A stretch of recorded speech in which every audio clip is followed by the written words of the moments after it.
Hello friends, स्वागत है आप सभी का हमारे चैनल जीएस स्टडी गार्डन पर।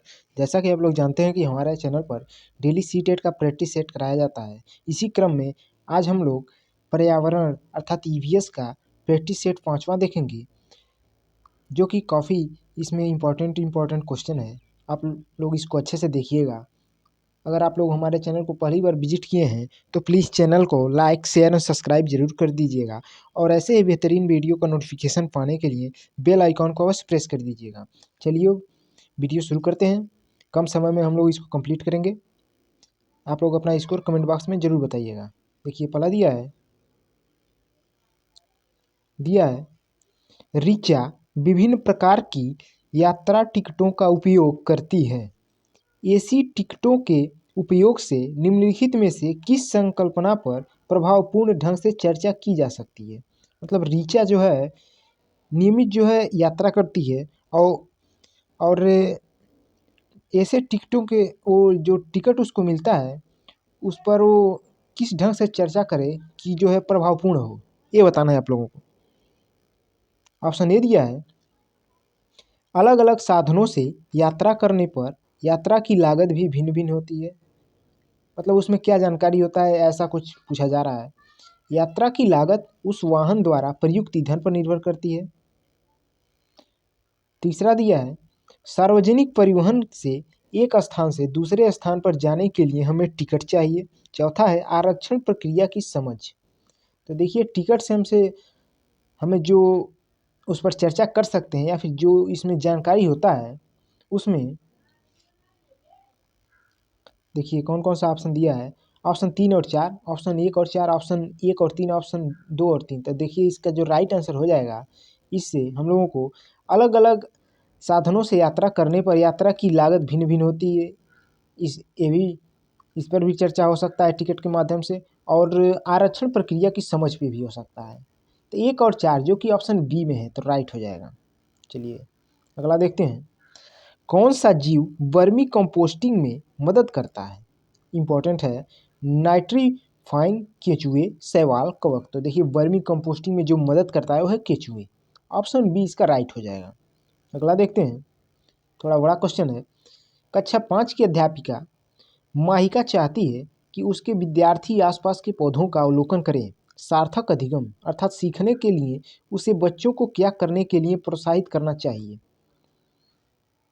पौधों का अवलोकन कर रहे हैं तो सीखने के लिए बच्चों को क्या करने के लिए प्रोत्साहित करें कि बच्चे कुछ सीख लें पौधों की मदद से। ऑप्शन ए दिया है यह समझ कि पौधे भी सजीव होते हैं। यह समझाना कि पौधे हमारे लिए उपयोगी होते हैं। अधिकतम पौधों के नाम लिखना। ऑप्शन डी दिया है उनके ऊंचाई, पत्तियों, गंध और उगने के स्थानों में अंतर का अवलोकन। तो देखिए इसका जो राइट आंसर हो जाएगा ऑप्शन डी ही हो जाएगा। पौधों की मदद से बच्चे उसकी ऊंचाई, पत्तियों, गंध और उगने के स्थानों में अंतर का अवलोकन कर सकते हैं। चलिए अगला देखते हैं। इस प्रकार के क्वेश्चन सी टेट एग्जाम में कई बार आ चुके हैं। आंचल अपनी कक्षा 5 के पर्यावरण अध्ययन की कक्षा में अक्सर गहन जांच पड़ताल वाले और कल्पना परक प्रश्न पूछती है। उसके द्वारा इस प्रकार करने का उद्देश्य सुधार करना है। उसके द्वारा इस प्रकार करने का उद्देश्य क्या सुधार करना है पूछ रहा है। संवेगात्मक कौशल में, चिंतन कौशल में, बोलने संबंधित कौशल में या फिर अवलोकन कौशल में। तो देखिए कल्पना परक प्रश्न पूछती है तो उसमें उसके चिंतन कौशल में सुधार करना है। तो ऑप्शन 20 का राइट हो जाएगा। अगला देखते हैं। दिया है उत्तर प्रदेश की संसदीय सीट की संख्या अर्थात राज्यसभा में कितनी सीटें हैं उत्तर प्रदेश की। देखिए ऑप्शन ए दिया है 12, ऑप्शन बी दिया 16, ऑप्शन सी दिया है 18, ऑप्शन डी दिया है 31। तो देखिए उत्तर प्रदेश में राज्यसभा में कुल जो सीटों की संख्या है 31। ऑप्शन डी इसका राइट आंसर हो जाएगा। चलिए आगे देखते हैं।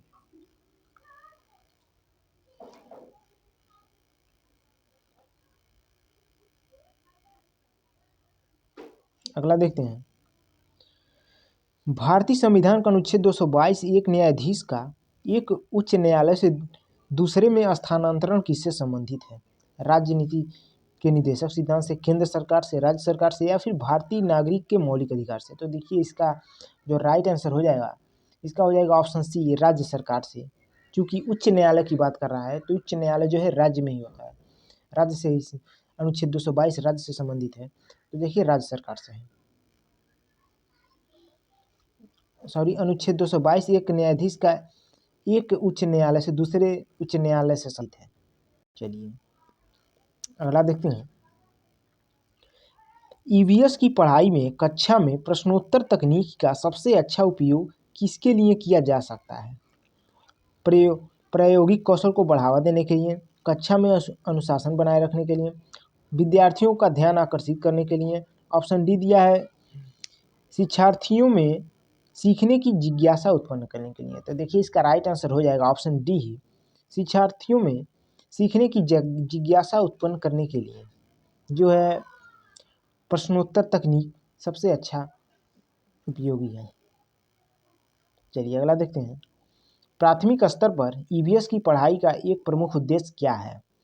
पर्यावरण की पढ़ाई का, कक्षा की पढ़ाई को विद्यार्थियों के विद्यालय से बाहर के जीवन से संबंधित करने में सहायता करना, स्वतंत्र रूप से हस्तसिद्ध क्रियाकलापों को करने का कौशल अर्जित करना।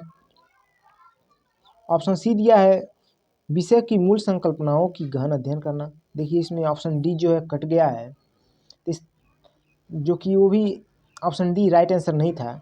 देखिए इसका राइट आंसर होगा ए, कक्षा की पढ़ाई को शिक्षार्थियों के विद्यालय के बाहर के जीवन से संबंधित करने में सहायता। देखिए बाहर के जीवन से जोड़ने से विद्यार्थी को करके सीखने में उसको जो है अच्छा ज्ञान हो जाता है। इसलिए कोई भी जो पढ़ाया जाए उसको विद्यार्थी को बाहर के जीवन से जोड़ना चाहिए। चलिए आगे देखते हैं। अगला है प्राथमिक स्तर पर ईवीएस की पढ़ाई का एक प्रमुख उद्देश्य क्या है? देखिए पुनः आ गया है, ये हो गया है। देखते हैं। प्राथमिक स्तर पर वृक्षों के संरक्षण की संकल्पना के बारे में विद्यार्थियों को संवेदनशील बनाने के लिए नीचे दिया गया कौन सा क्रियाकलाप उपयुक्त नहीं है? मोस्ट इंपॉर्टेंट, उपयुक्त नहीं है कह रहा है। ऑप्शन ए देखिए, बच्चों को लकड़ी के लट्ठों का भंडार दिखाना।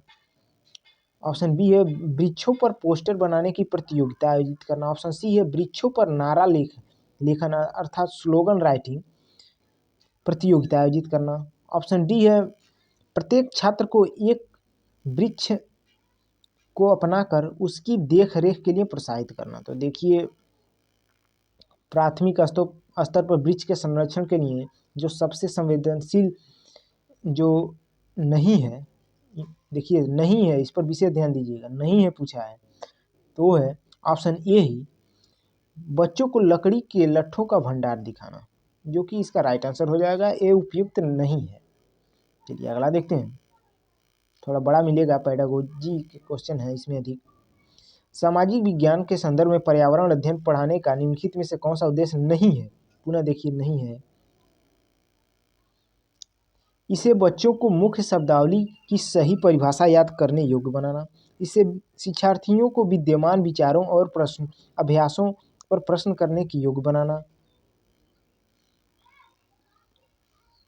ऑप्शन सी है इसे बच्चों को समाज के एक जिम्मेदार सदस्य के रूप में बढ़ने के योग्य बनाना। ऑप्शन डी है इसे बच्चों को सांस्कृतिक अभ्यासों में विविधता पर सम्मान करने योग्य बनाना। तो देखिए जो नहीं है ये है, डी भी सही है, सी भी सही है, बी भी सही है। जो है जो इसका जो नहीं है पूछा है वो है ऑप्शन ए, इसका राइट हो जाएगा। जो है इन्हें बच्चों को मुख्य शब्दावली की सही परिभाषा याद करने के योग्य बनाना। देखिए रटने से संबंधित जो भी ऑप्शन में रटने या फिर याद करने का हो वो ऑप्शन अक्सर गलत रहता है। चलिए अगला देखते हैं। दिया है, देखिए ये सब सी टेट में आया हुआ है, जितने भी ये पेडागोजी क्वेश्चन है सी टेट में आए हुए हैं। कविता पर्यावरण अध्ययन की कक्षा में गरीबी, निरक्षरता और वर्ग असमानता जैसे सामाजिक मुद्दों पर बल देना चाहती है। निम्नलिखित में से कौन सा अधिगम अनुभव इस उद्देश्य की प्राप्ति में अधिक प्रभावी है? आप लोगों को बताना है। ऑप्शन ए दिया है शिक्षार्थियों को संबंधित मुद्दे पर स्लोगन लिखने के लिए कहना।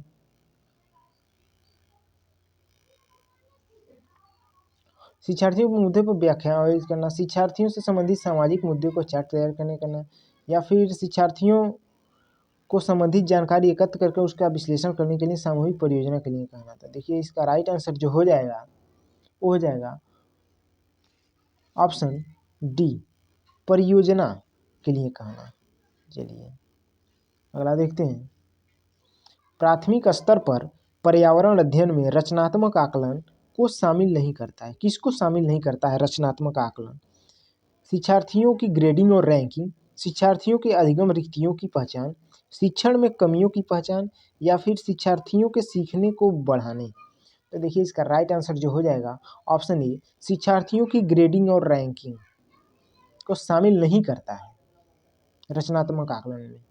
चलिए अगला देखते हैं। भारतीय संविधान में कितने मौलिक कर्तव्य उल्लिखित हैं? 5 हैं, 7 हैं, 9 हैं या 11 हैं? तो देखिए कुल 11 मौलिक कर्तव्य हैं। तो ऑप्शन डी इसका राइट हो जाएगा। अगला देखते हैं। भारतीय संविधान का भाग 4 निम्नलिखित में से किससे संबंधित है? संघ से, राज्य से, मौलिक अधिकार या फिर राज्य के नीति निर्देशक तत्व से? तो देखिए भाग 4 जो है राज्य के नीति निर्देशक सिद्धांत से संबंधित है, जो कि अनुच्छेद 36 से 51 तक है। तो इसका राइट आंसर हो जाएगा ऑप्शन डी। अगला देखते हैं। देखिए मोस्ट इम्पॉर्टेंट है, लद्दाख, लेह और लद्दाख के घरों का जो है इसमें बताना है। आप लोग अच्छे से पढ़े होंगे तभी बता पाएंगे। निम्नलिखित में से लेह और लद्दाख के मकानों की विशिष्टताएं चुनिए। पेड़ के तनों से बनी लकड़ी की ढालू छतें होती हैं। कौन सा इसमें सही है बताइएगा? निचली मंजिल में कोई खिड़की नहीं है। पत्थर, मिट्टी और चूने से बनी मोटी दीवारें होती हैं। लकड़ी के फर्श होते हैं। आप लोग अच्छे से देख लीजिएगा। देखिए ऑप्शन ए दिया है A B C, option B दिया है B C D, option C दिया है C D A, option D दिया है ए बी डी। तो देखिए इसमें देखते हैं कौन कौन सा सही है। देखिए इसमें निचली मंजिल में कोई खिड़की नहीं होती है, ये भी सही है। पत्थर, मिट्टी और चूने से बनी मोटी दीवारें होती हैं, ये भी सही है। लकड़ी के फर्श होते हैं, ये भी सही है। तो बी सी डी जो है ऑप्शन बी में है तो सही है। ऑप्शन ए जो कि गलत है, पेड़ के तनों से बनी लकड़ी की ढालू छतें होती हैं, ये रॉन्ग क्वेश्चन, ये रॉन्ग ऑप्शन है। चलिए अगला देखते हैं। पौधे का कौन सा भाग केसर देता है? मोस्ट इंपॉर्टेंट है। जड़ें, पंखुड़ियाँ, तना, रंध्रे जिसको कहते हैं स्टिग्मा। तो देखिए जो केसर हमको मिलता है वो मिलता है रंध्र जिसको कहते हैं स्टिग्मा से। तो ऑप्शन डी इसका राइट हो जाएगा। अगला देखते हैं, थोड़ा बड़ा है। एक संतुलित प्रश्न पत्र बनाने के लिए निम्नलिखित चरणों में से कौन सा तरीका सही तरीका है? मोस्ट इम्पॉर्टेंट है। ये पूरा आपको प्रश्न पत्र बनाने का तरीका क्रम से पता होना चाहिए, सीटेट में आ चुका है कई बार। तो देखिए पहला दिया है प्रश्न लिखना और उसका संपादन करना, डिजाइन से मिलान करना, ब्लूप्रिंट तैयार करना, अंक योजना लिखना। देखिए रॉन्ग है। ऑप्शन बी है प्रश्न लिखना, ब्लूप्रिंट तैयार करना, उसका डिजाइन से मिलान करना, अंक योजना लिखना, ये भी रॉन्ग है। ऑप्शन सी है डिजाइन तैयार करना। देखिए सबसे पहले डिजाइन ही तैयार होता है, उसके बाद ब्लूप्रिंट तैयार होता है, उसके बाद प्रश्न लिखा जाता है, उसके बाद संपादन किया जाता है, उसके बाद अंक योजना होता है। तो राइट आंसर ऑप्शन सी हो जाएगा। ऑप्शन डी भी देखिए रॉन्ग है। देखिए सबसे पहले डिजाइन तैयार होगा, ब्लूप्रिंट तैयार होगा, उसके बाद प्रश्न लिखा जाएगा, उसके बाद संपादन होगा, उसके बाद अंक योजना होगा। चलिए आगे देखते हैं। अगला देखते हैं, दिया है निम्नलिखित में से कौन पौधे के जड़ों में उसकी पत्तियों तक जल पहुंचाता है? इंपॉर्टेंट है। जाइलम जिसको दारू कहते हैं, वल्कल, फ्लोएम, दारू या फिर जाइलम तथा वल्कल, फ्लोएम दोनों, तने अथवा जड़ का आवरण। तो देखिए जो जल पहुंचाता है वो एकदम ईजी है। जल से जान लीजिए जाइलम, तो ऑप्शन ए इसका राइट हो जाएगा। अगला देखते हैं। रक्त की जांच द्वारा किसकी उपस्थिति से मलेरिया की पहचान होती है? ऑप्शन ए दिया है रक्त में क्षतिग्रस्त यकृत कोशिकाएं, ऑप्शन बी दिया है रक्त में मच्छर के लार्वे, ऑप्शन सी दिया है लाल रक्त कोशिकाओं में मच्छर के अंडे, ऑप्शन डी दिया है लाल रक्त कोशिकाओं में मलेरिया परजीवी। तो देखिए इसका राइट आंसर जो हो जाएगा ऑप्शन डी, लाल रक्त कोशिकाओं में मलेरिया परजीवी अर्थात प्लाज्मोडियम में जो है मलेरिया परजीवी पाए जाते हैं। चलिए अगला देखते हैं।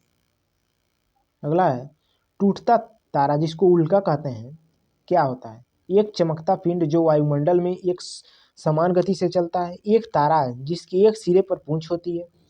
ऑप्शन सी दिया है उल्काव, जो पृथ्वी के वायुमंडल में प्रवेश करते ही आग पकड़ लेता है। ऑप्शन डी दिया है एक समान गति से चलने वाला तारा। तो देखिए जो टूटता तारा जिसको उल्का कहते हैं, वो उल्काव जो पृथ्वी के वायुमंडल में प्रवेश करने पर आग पकड़ लेता है। तो ऑप्शन सी इसका राइट हो जाएगा, घर्षण से आग पकड़ लेता है। चलिए आगे देखते हैं। निम्नलिखित में से कौन सी नदी हिमालय से परे की नदी है, जो कि हिमालय से नहीं निकलती है? अर्थात कहने का तात्पर्य गंगा, यमुना, सतलज, रावी। तो देखिए इसका राइट आंसर हो जाएगा ऑप्शन सी सतलज। अगला देखते हैं। निम्नलिखित में से जानवरों की वह सूची चुनिए जो हमारे घरों में रहते हैं। मोस्ट इंपॉर्टेंट है। मकड़ी, चूहा, काकरोच, छिपकली। ऑप्शन बी दिया है मकड़ी, छिपकली, काकरोच, कबूतर। ऑप्शन सी दिया है काकरोच, चींटी, चूहा, चमगादड़। ऑप्शन डी दिया है चूहा, मकड़ी, छिपकली, गिलहरी। तो देखिए जो हमारे घरों में रहते हैं वो है मकड़ी, चूहा, काकरोच, छिपकली। तो इसका राइट आंसर हो जाएगा ऑप्शन ए, जो अक्सर घरों में मिल ही जाते हैं। चलिए आगे देखते हैं। अगला है पेट्रोलियम से प्राप्त उत्पादों के समूह को चुनिए।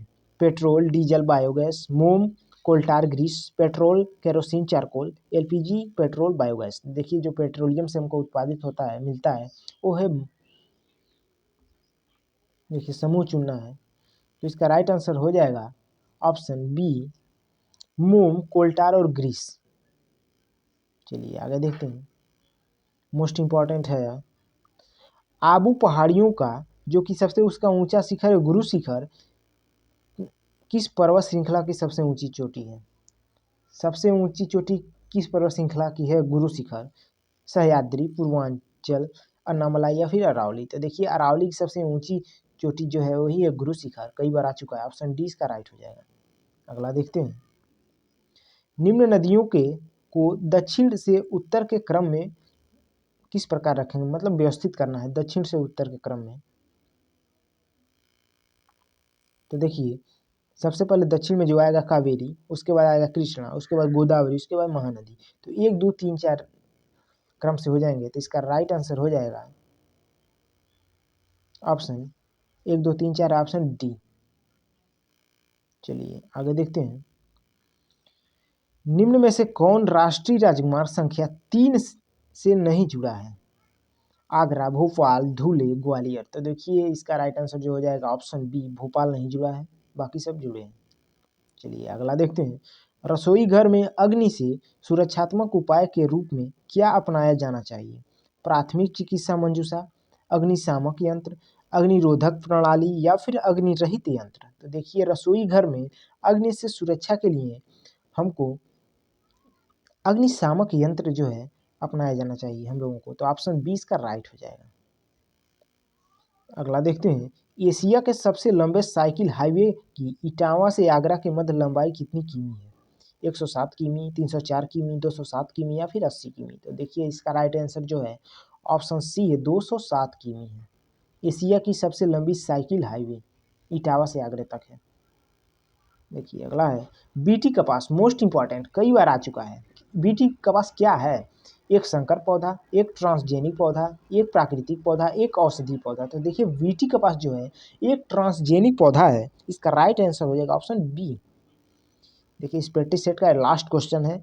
आप लोग अपना स्कोर कमेंट बॉक्स में जरूर बताइएगा और प्लीज़ अगर चैनल को सब्सक्राइब न किए हो तो प्लीज़ चैनल को सब्सक्राइब और लाइक जरूर कर दीजिएगा। चलिए कौन सा वायुमंडलीय प्रदूषक अम्लीय वर्षा का मुख्य कारक है? मोस्ट इंपॉर्टेंट है SO2, जिसको कहते हैं सल्फर डाइऑक्साइड, H2S, HCl या फिर N2O। तो देखिए अम्लीय वर्षा प्रदूषक का जो सब प्रमुख कारक जो है वो है SO2 अर्थात सल्फर डाइऑक्साइड। ऑप्शन ए इसका राइट हो जाएगा। आप लोग अपना स्कोर कमेंट बॉक्स में जरूर बताइएगा। वीडियो देखने के लिए बहुत बहुत धन्यवाद।